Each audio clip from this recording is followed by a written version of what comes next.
नमस्कार दोस्तों, स्वागत है आपका दोस्त स्टोरी वाला में। दोस्तों, आज हम बात करेंगे उस शख्स के बारे में जिसने देश के प्रधानमंत्री नरेंद्र मोदी से लोहा ले लिया था। यहाँ दोस्तों, देश में लोकतंत्र को मजबूत बनाने के लिए चुनाव चल रहे हैं और जैसा कि सबको पता है कि नरेंद्र मोदी वाराणसी से चुनाव लड़ने वाले हैं।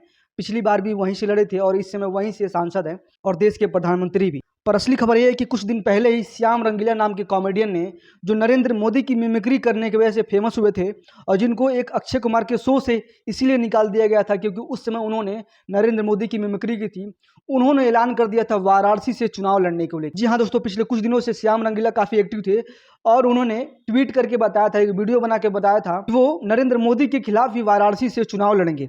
और अचानक से श्याम रंगीला फिर से पूरे देश में कौतूहल का विषय बन गए थे। पर कुछ लोग को ऐसा लग रहा था कि श्याम रंगीला सिर्फ एक पब्लिसिटी स्टंट के लिए ऐसा कर रहे हैं।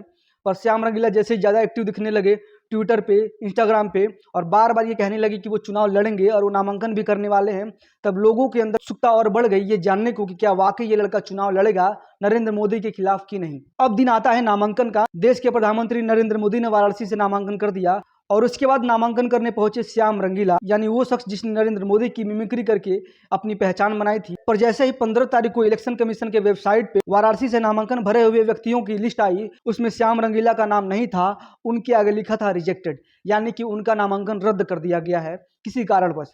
अभी कारण पूरी तरह से स्पष्ट नहीं हुआ है, पर श्याम रंगीला ने कुछ आरोप लगाए हैं इलेक्शन कमीशन के खिलाफ और उन्होंने ये भी कहा है कि देश में लोकतंत्र खतरे में है। अब लोकतंत्र खतरे में है कि नहीं ये तो आप तय करिए, देश की जनता तय करेगी। पर श्याम रंगीला ने कुछ बातें बताई कि वो जब नामांकन भरने के लिए गए थे उस समय एक लंबी लाइन लगी थी लोगों की जो नामांकन भर रहे थे और वो लाइन इतने धीरे धीरे चल रही थी कि श्याम रंगीला का नंबर सबसे लास्ट में आया, यानी कि 14 तारीख के शाम 5 बजे।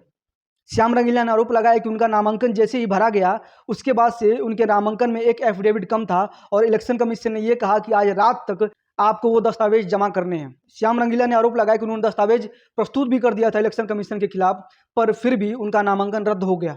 अब सोचने और समझने वाली बात यह है कि क्या वाकई श्याम रंगीला का नामांकन जानबूझकर रद्द किया गया या उनकी ही कुछ गलती थी जिसकी वजह से उनका नामांकन रद्द हो गया। और हो सकता है 1-2 दिन में इलेक्शन कमीशन भी अपना स्पष्टीकरण दे दे। पर जैसे इलेक्शन कमीशन के रवैये रहे पिछले 2-3 महीने में, मुझे नहीं लगता कि इलेक्शन कमीशन की तरफ से कोई भी बयान आएगा इसके लिए। बाकी अपने मनसे से श्याम रंगीला ने एक बात तो तय कर दिया कि अगर आप ठान लें तो कोई भी काम मुश्किल नहीं होता है, बस जरूरत है तो आपके दृढ़ संकल्प का, आपके हौसले का। बाकी देश की जनता ही तय करेगी कि इस बार लोकतंत्र में किसको संसद में भेजना है, किसको नहीं भेजना है। पर इस पूरे मामले पे आपकी क्या राय है, कमेंट बॉक्स में जरूर बताइएगा। और अगर आपको ये वीडियो अच्छा लगा हो तो द स्टोरी वाला को लाइक, शेयर एंड सब्सक्राइब जरूर कर दीजिएगा। धन्यवाद।